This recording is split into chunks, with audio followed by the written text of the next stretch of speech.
Under the primary observation deck, a single unauthorized subroutine pinged silently. On the secondary diagnostic display, it pulsed, a pale amber rhythm completely out of sync with the quarantine training grid. Why a localized Academy simulation was attempting a handshake protocol with the Orbital Defense Network, Senior Scientist Kolek did not know. He wiped a greasy smear of thermal paste off his console's edge with a scaled sleeve. Poor maintenance irritated him deeply. In the center of the pit below stood the Terran. Cadet Romanova, exactly 17 standard cycles old. Kolek balanced the master diagnostic datapad in his lower manipulator, its heavy metallic casing a comforting reminder of absolute Imperial oversight. You will want to hear exactly how a routine software glitch dismantled an empire. The reality of that afternoon rewrote military doctrine across 3 star systems. From the elevated control tier, Instructor Amnari initiated the live-fire sequence. The heavy clack of the physical engagement lever echoed through the sterile observation booth, carrying the faint, metallic scent of recycled ozone. Down in the containment chamber, targeting lasers painted Romanova's standard-issue armor in overlapping crimson crosshairs. The Black Horizon scenario was deliberately unwinnable, designed to test the psychological breaking point of auxiliary species. She did not flinch. Kolek watched her biometric readouts cascade across his datapad. Her heart rate remained flatly stable, her respiratory cycle unnaturally shallow. To his species, such stillness indicated terminal preparalysis. It was the documented biological shutdown of a lesser organism facing inevitable destruction.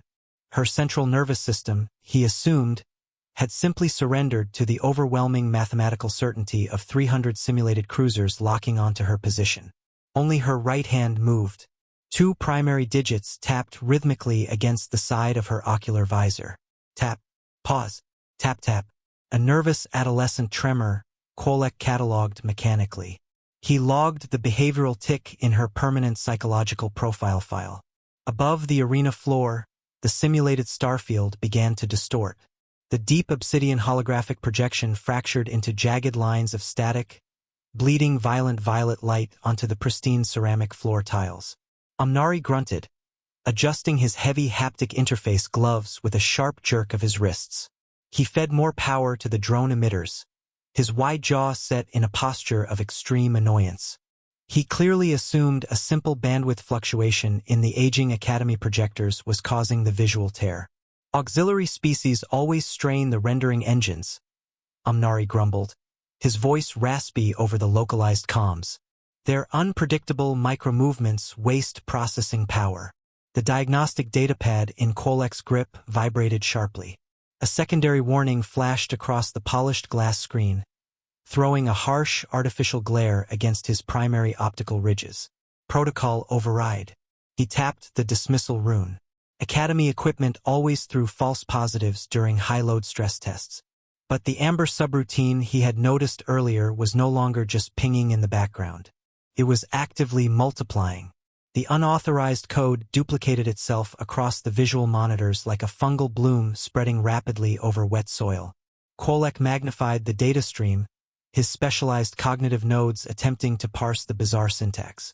The architecture was shockingly crude, highly inefficient by Imperial standards, yet relentlessly aggressive. It was not a localized hardware malfunction. He traced the transmission vector back through the secondary relays, watching the digital footprint carve a path through their supposedly impenetrable security architecture. The malicious code was originating from the exact center of the containment arena floor. Specifically, from the auxiliary diagnostic port on the cadet's standard-issue suit. Instructor, Kolek said, his tone flat. Halt the countdown. We have a data breach in Sector 4. Negative. Scientist? Amnari sneered, his hand hovering over the physical execution relay. The Commandant ordered a full biological stress test. I will not coddle a Terran just because your fragile network is dropping packets. Power dynamics within the military academy were strictly enforced. Amnari held ultimate tactical command during live-fire scenarios. Kolek was merely an observer. The scientist clamped his mandibles together and returned his intense focus to the visual anomalies. The ambient lighting within the simulation chamber began to strobe. The spectrum shifted rapidly from standard white into deep ultraviolet, cycling at a frequency designed to disorient any standard humanoid optic nerve. Quolek had to avert his own eyes, feeling a sudden, sharp sting of nausea in his secondary stomach. Yet, the Terran cadet did not shield her face. She stared directly into the strobing ultraviolet wash. Quolek's biometric scans showed zero elevated stress in her optic pathways. He did not know that her species possessed an entirely different ocular rod density, rendering the disruptive light frequencies completely inert to her human biology. To him, she simply appeared immune to the laws of physics, a biological impossibility. Through the thick plasteel observation window, Quolek noticed a physical shift in the chamber's atmospheric pressure. The environmental scrubbers whined, pitching up into a painful, high-frequency screech that vibrated deep in the roots of his auditory canals. The air itself grew dense, smelling sharply of ionized copper. Down on the floor, Romanova adjusted her stance. Her heavy boots scraped against the metal grating. It was a slow, deliberate pivot that completely ruined the preparalysis hypothesis. She was manually aligning her suit's transmitter with the primary data conduits embedded in the chamber walls.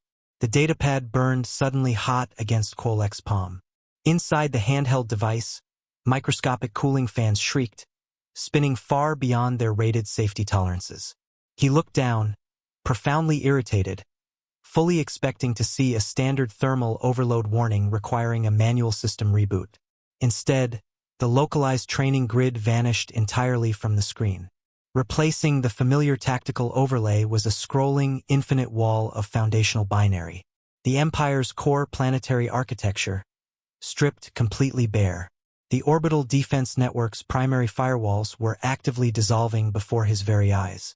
3 independent security nodes, isolated by physical air gaps and triple redundant logic gates, simply ceased to exist in the space of exactly 2 seconds. "Amnari," Quolek muttered, his vocal cords tightening painfully against his rigid trachea. "Firing sequence initiated," the weapons instructor replied, completely ignoring the senior scientist's frantic shift in tone. Amnari slammed his heavy, scaled palm onto the execution relay. The simulated void above Romanova collapsed inward. Real emergency klaxons began to wail, their dual-tone rhythm drowning out the frantic whine of the atmospheric scrubbers. The massive optical displays lining the observation booth violently flickered. Died the optical displays. Gone. Absolute darkness swallowed the control tier for a fraction of a second. When the backup emergency lighting slammed on, bathing the sterile room in a harsh, blood-red glow, the targeting lasers in the pit below were entirely absent. The autonomous combat drones had powered down, dropping out of their anti-gravity suspension to crash heavily against the ceramic tiles. Romanova stood motionless amid the smoking wreckage. Her rhythmic tapping had ceased. Through the crimson emergency illumination, dust motes drifted like suspended ash. The massive environmental scrubbers remained offline, leaving the air thick, uncirculated, and tasting faintly of ozone. Only the erratic, ragged respiratory cycles of Instructor Amnari broke the absolute quiet. Against the reinforced plasteel window, the heavy-set alien pressed his face, his wide jaw slack with incomprehension. Down in the containment pit, the cadet had not moved an inch. Perfectly rigid remained her posture amid the sparking, ruined wreckage of the autonomous combat drones. Suddenly, the biological reality of the situation locked into Quolek's highly trained mind. He reviewed the biometric flatness recorded just moments before the facility-wide blackout. The shallow respiratory cycle, the complete lack of kinetic flinching. It was not the biological surrender of a lesser prey species submitting to inevitability. To maintain a localized data siphon through a physical hardline, the bypass operation required absolute, microscopic physical stability. A single muscular twitch would have severed the fragile upload stream connecting her suit to the Academy mainframe. Like a highly specialized apex predator, she had anchored herself, waiting out the lethal trap she was simultaneously dismantling. Replaced by a cold, sharp spike of genuine dread was his previous scientific curiosity. In his lower manipulator, the master diagnostic datapad chimed. It was a standard, polite audio tone designed explicitly to announce routine supply deliveries to the laboratory sector. Automatically, Kolek adjusted the braided leather security strap around his wrist, ensuring the heavy brass buckle sat flush against his scales. A deeply ingrained habit from his junior laboratory days, it provided a tiny, mundane comfort in moments of sudden, high cognitive load. Upon the polished glass display, his gaze fell.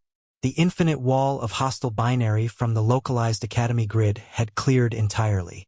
Replaced it, a crisp, high-resolution topographical map of the entire Imperial capital sector rendered itself in glowing green vectors across the small screen. The icons representing the orbital planetary defense network were actively shifting. Suspended in high orbit above the homeworld, 300 heavy plasma cannons realigned their primary firing trajectories. They no longer pointed outward into the deep, uncharted void. Slowly, methodically, the targeting vectors swung inward, toward the surface, toward the Academy complex, toward the soaring, fortified spires of the Imperial Palace itself. Terrifying to witness in real time was the mathematical precision of the automated maneuver. Within the span of 3 minutes, the stakes had fundamentally shifted.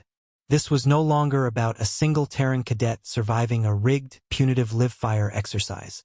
Decisively lost to the intruder was the physical control of the entire training facility.